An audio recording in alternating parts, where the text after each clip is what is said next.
Hello everyone, this is Pankaj Chauhan and you are watching Maths Forever. This is part 32 of class 5th super syllabus.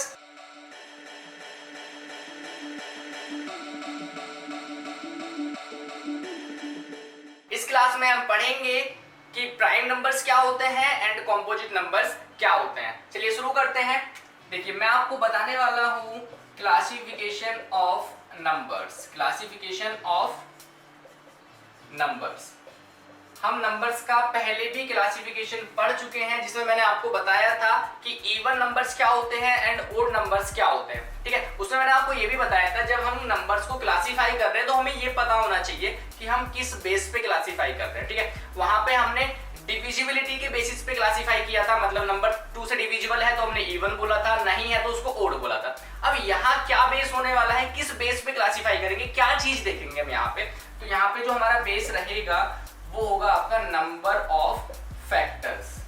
क्या देखने वाले हैं हम कि number के कितने फैक्टर्स हैं, how many factors.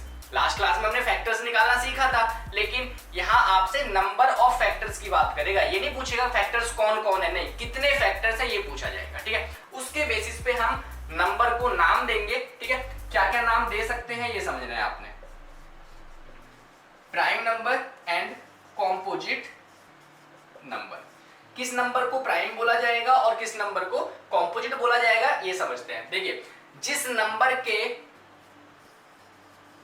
Only 2 factors, जिस नंबर के सिर्फ और सिर्फ 2 फैक्टर्स होंगे, मतलब ना तो 2 से कम ना 2 से ज्यादा। ठीक है, अब वो 2 फैक्टर्स होंगे कौन कौन, 1 एंड इटसेल्फ। ठीक है, 1 एंड द नंबर इटसेल्फ। भाई एक फैक्टर तो क्या होगा आपका 1 होगा और दूसरा फैक्टर वो नंबर खुद होगा। जो ऐसे नंबर्स होंगे उनको हम क्या बोलेंगे, प्राइम नंबर्स बोलेंगे। क्लियर हुई प्राइम नंबर्स की डेफिनेशन। क्या बोला है मैंने, ऐसे नंबर्स जिनके सिर्फ और सिर्फ 2 फैक्टर्स होंगे। ठीक है, एक्जैक्टली 2, ना 2 से कम ना 2 से ज्यादा, ऐसे नंबर्स को हम क्या बोलेंगे, प्राइम नंबर्स बोलेंगे। अब कॉम्पोजिट नंबर्स क्या होते हैं, वो नंबर्स जिनके 2 से ज्यादा फैक्टर्स होते हैं, मतलब 3 और मोर, 3 और मोर फैक्टर्स। इसका मतलब है 3 या 3 से ज्यादा। इसको मैं ऐसे भी लिख सकता था, एट लीस्ट 3 फैक्टर्स। ठीक है, तो इसका मीनिंग समझना, एट लीस्ट का मतलब होता है कम से कम 3। एट लीस्ट वर्ड का मतलब क्या है, कम से कम 3 फैक्टर, कम से कम मतलब 3 या 3 से ज्यादा। ठीक है, ऐसे नंबर्स को हम क्या बोलेंगे, कॉम्पोजिट नंबर्स बोलेंगे। अब मैं आपको कुछ नंबर दे रहा हूं, आपने बताना है कि वो कॉम्पोजिट है या प्राइम है। देखिए यहाँ पे मैंने नंबर लिखा है 10, 7, 11, 50। ठीक है, ये नंबर्स लिखे हुए हैं। इनमें से कौन सा नंबर प्राइम है, कौन सा नंबर कॉम्पोजिट है, तो कैसे पता लगाएंगे हम। भाई हमें इनके फैक्टर्स देखने हैं, कितने फैक्टर्स होते हैं, कौन कौन से होते हैं ये नहीं देखना है, क्या देखना है, कितने फैक्टर्स होते हैं। तो उसके लिए पहले फैक्टर्स तो निकालने पड़ेंगे। देखो मैं आपको डायरेक्टली बता रहा हूँ, लास्ट क्लास में मैंने आपको फैक्टर्स निकालना बताया था, उसी तरीके से आप फैक्टर्स निकाल सकते हो।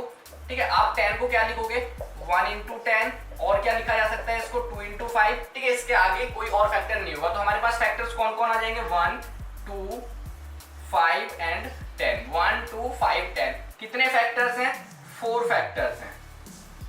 कितने फैक्टर्स हैं, 4 फैक्टर्स हैं। इसकी बात करते हैं, 7 को हम क्या लिखेंगे, 1 into 7। इसके अलावा कुछ नहीं लिखा जा सकता है इसको। तो इसके फैक्टर्स कौन कौन है, 1 and 7। कितने फैक्टर्स हैं, 2 फैक्टर्स है। ठीक है, इस नंबर की बात करते हैं 11। 11 को क्या लिखेंगे हम, 1 into 11, और किसी नंबर से डिवाइड होता ही नहीं है ये। ठीक है, इसके कौन कौन से फैक्टर्स हैं, 1 and 11। कितने फैक्टर्स हुए, 2 फैक्टर्स हुए।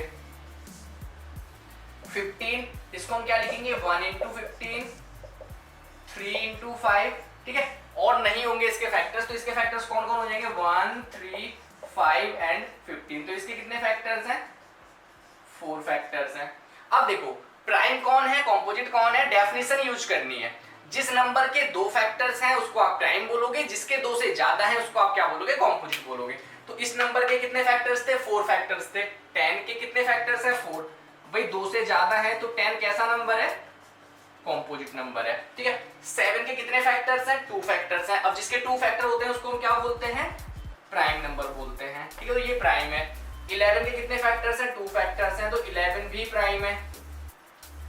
15 के कितने फैक्टर्स हैं, 2 से ज्यादा है ना, तो ये आपका क्या है, कॉम्पोजिट है।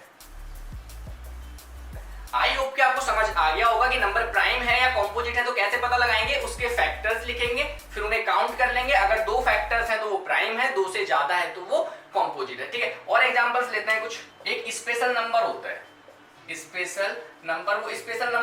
इसको समझना है आपने, ठीक है। मैं आपसे कह रहा हूं कि मुझे बताओ 1 जो है वो प्राइम है या कॉम्पोजिट है, तो आपने तो वैसे ही चेक करना है। आप 1 के फैक्टर्स लिखोगे, क्या लिखोगे, इसको 1 into 1 लिख सकते हैं।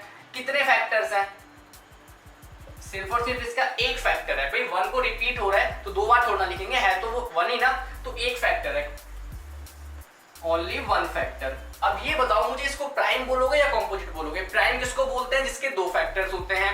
कॉम्पोजिट किसको बोलते हैं, जिसके 2 से ज्यादा फैक्टर्स होते हैं। लेकिन ये तो किसी भी कैटेगरी में नहीं आ रहा, ना तो इसके 2 फैक्टर है ना 2 से ज्यादा है, ठीक है। तो आप क्या बोलोगे, 1 जो है वो नीदर प्राइम, क्या बोलोगे, नीदर प्राइम नॉर कॉम्पोजिट।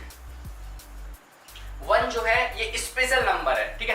केवल और केवल 1 ही ऐसा नंबर है जो ना तो प्राइम है ना कॉम्पोजिट है, ठीक है। 1 के अलावा अगर कोई नंबर आप देखोगे, या तो वो प्राइम होगा या फिर वो कॉम्पोजिट होगा, but 1 is neither prime nor composite, ठीक है। ये चीज आपको क्लियर हो गई होगी। देखिए आपको डेफिनेशन भी क्लियर हो गई है और आपको ये भी पता लगाना आ गया है कि नंबर प्राइम है या कॉम्पोजिट है। लेकिन अब मैं आपको सारे नंबर्स 1 by 1 चेक करा रहा हूं कि कौन सा प्राइम है कौन सा कॉम्पोजिट है।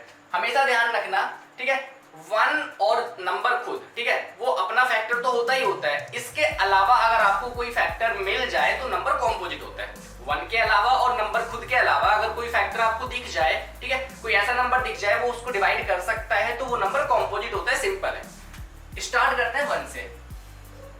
1 क्या बताया था मैंने, 1 तो स्पेशल नंबर है, नीदर प्राइम नॉर कॉम्पोजिट, एनपीएनसी लिख दिया, ठीक है। नेक्स्ट नंबर क्या है आपका, 2, ठीक है।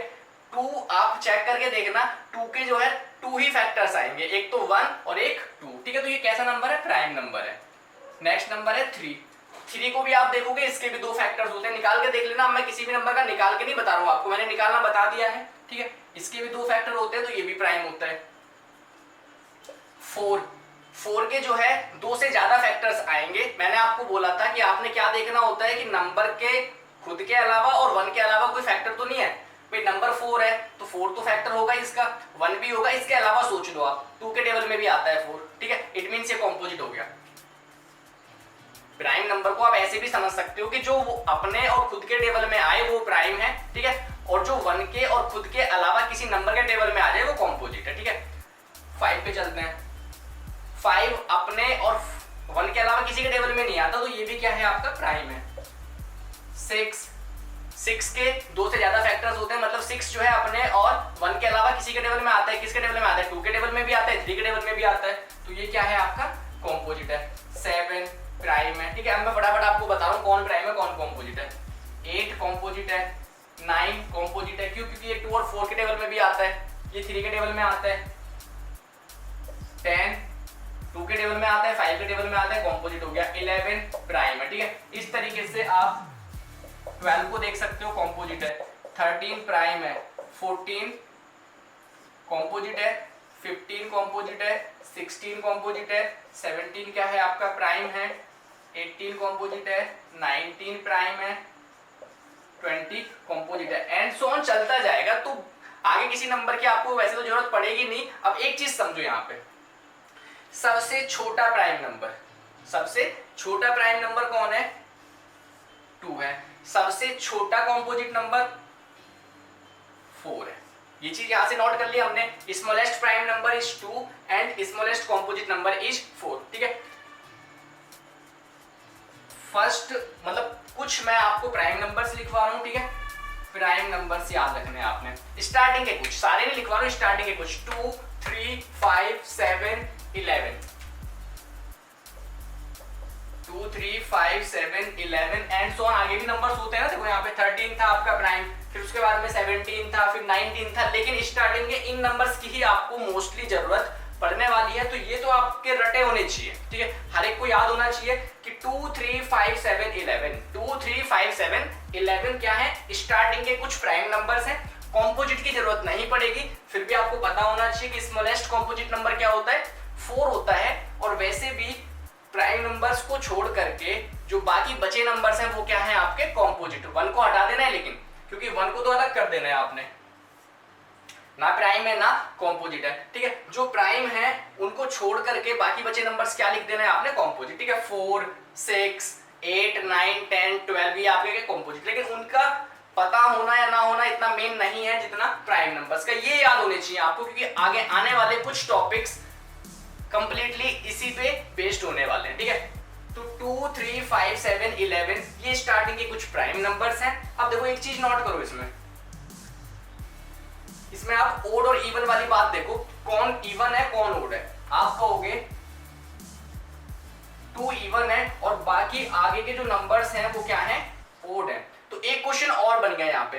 क्या क्वेश्चन बना कि प्राइम नंबर्स में एक नंबर ऐसा है जो इवन है, कौन है वो, 2 है, ठीक है।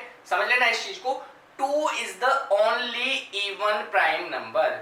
2 ही सिर्फ और सिर्फ ऐसा प्राइम नंबर है जो इवन भी होता है, बाकी बचे प्राइम नंबर्स क्या हैं आपके, ओड होते हैं, ठीक है। ये चीज आपने समझ लेनी, तो क्वेश्चन बन सकता था ये।